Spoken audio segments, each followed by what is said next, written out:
Voter card ছাড়াও সবাই vote দিতে পারবেন এমনটাই জানিয়ে দিল নির্বাচন কমিশন।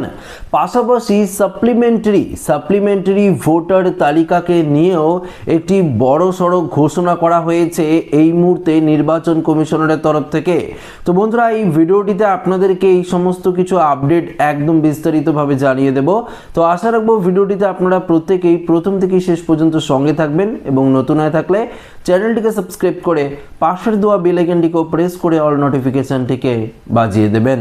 দেখুন বন্ধুরা, প্রথমত একটি বিষয় আপনাদেরকে জানিয়ে দিই, এই যে নির্বাচন কমিশনের তরফ থেকে সাপ্লিমেন্টারি ভোটার লিস্ট নিয়ে যে আপডেটটি দেওয়া হয়েছে সেই আপডেটটি আপনাদেরকে জানাই। তারপর ভোটার কার্ড ছাড়া আপনারা কোন কোন ডকুমেন্টস নিয়ে ভোট দিতে পারবেন, এই মুহূর্তে কমিশনের তরফ থেকে কি কি ডকুমেন্টসের লিস্ট দিয়েছে সেগুলো আপনাদের সামনে একদম তুলে ধরার চেষ্টা করব। প্রথমত আপনাদেরকে জানিয়ে দিই, আপাতত এই মুহূর্তে কমিশনারের যে আপডেট সেই আপডেট অনুযায়ী আন্ডার অ্যাডজুডিকেশন থাকা ভোটারদের মধ্যে আপাতত 20 লক্ষেরও বেশি, ধরুন ওই 20 লক্ষ বা 21 লক্ষ ধরতে পারেন, ভোটারের কিন্তু নাম নিষ্পত্তি করেছে হাইকোর্টের জুডিশিয়াল অফিসাররা। এর মধ্যে অবশ্যই বৈধ অবৈধ ভোটার রয়েছে। তবে দেখুন, নির্বাচন কমিশনারের তরফ থেকে বলা হয়েছিল যে এই সপ্তাহের মধ্যেই সাপ্লিমেন্টারি তালিকার প্রথম যে ধাপ সেটা কিন্তু প্রকাশিত হবে, কিন্তু গতকালকেও প্রকাশিত করা হয়নি এবং আজও এখনো পর্যন্ত কিন্তু সাপ্লিমেন্টারি তালিকাও কিন্তু প্রকাশিত করেনি নির্বাচন কমিশন। তবে যতটা সম্ভব আপডেট যেটা আমরা পাচ্ছি সেই অনুযায়ী আমরা দেখতে পাচ্ছি যে এই সাপ্লিমেন্টারি তালিকা আগামীকালই কিন্তু প্রকাশিত হওয়ার একটা তীব্র সম্ভাবনা রয়েছে।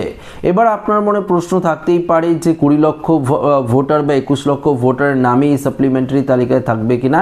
তো হ্যাঁ, প্রত্যেকটি ভোটারের নামই থাকবে, যেমনটা চূড়ান্ত তালিকায় ছিল।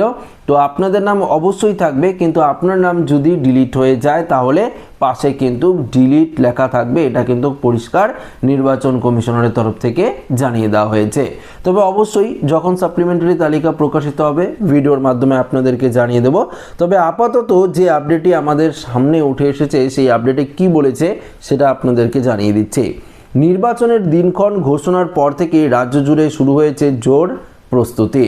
প্রশাসনের পাশাপাশি ভোটারদের মধ্যেও বাড়ছে উৎসাহ। এবার ভোটে অংশ নিতে ভোটার কার্ড না থাকলেও সমস্যা নেই জানিয়ে দিল নির্বাচন কমিশন।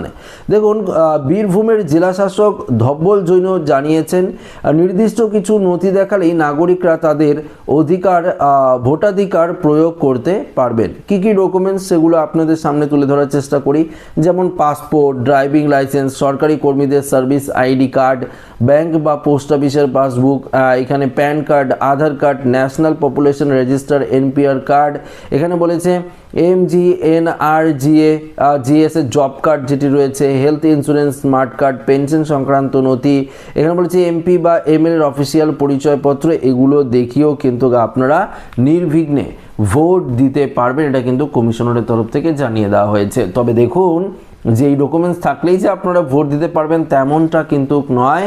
এই যে এসআরের চূড়ান্ত তালিকা, এই তালিকায় আপনার নাম কিন্তু থাকতে হবে, পাশাপাশি সাপ্লিমেন্টারি তালিকাও আপনার নাম থাকতে হবে। এই সাপ্লিমেন্টারি যে তালিকা রয়েছে, যে সমস্ত আন্ডার অ্যাডজুডিকেশনের মধ্যে রয়েছেন ভোটাররা, যদি সাপ্লিমেন্টারি তালিকায় আপনার নাম থাকে এবং পাশে যদি কোনো কিছু লেখা না থাকে, ডিলিট লেখা নেই বা কোনো কিছু লেখা নেই, তাহলে কিন্তু আপনারা এই ডকুমেন্টসগুলো দিয়ে কিন্তু ভোট দিতে পারবেন, এটা কিন্তু পরিষ্কারভাবে জাতীয় নির্বাচন কমিশনের তরফ থেকে জানিয়ে দেওয়া হয়েছে।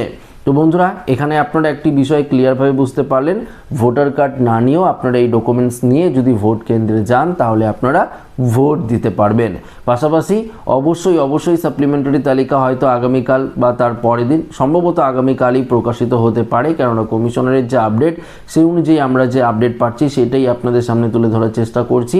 যে আপাতত 20 থেকে 21 লক্ষ নাম নথিভুক্ত অর্থাৎ নিষ্পত্তি করেছে জুডিশিয়াল অফিসাররা, তারা দ্রুত গতিতে এই কাজ করছে, কেননা সামনেই রয়েছে বিধানসভা নির্বাচন। আপনারা জানেন আমাদের বাংলায় 2 দফায় নির্বাচন হতে চলেছে, 23শে এপ্রিল এবং 29শে এপ্রিল।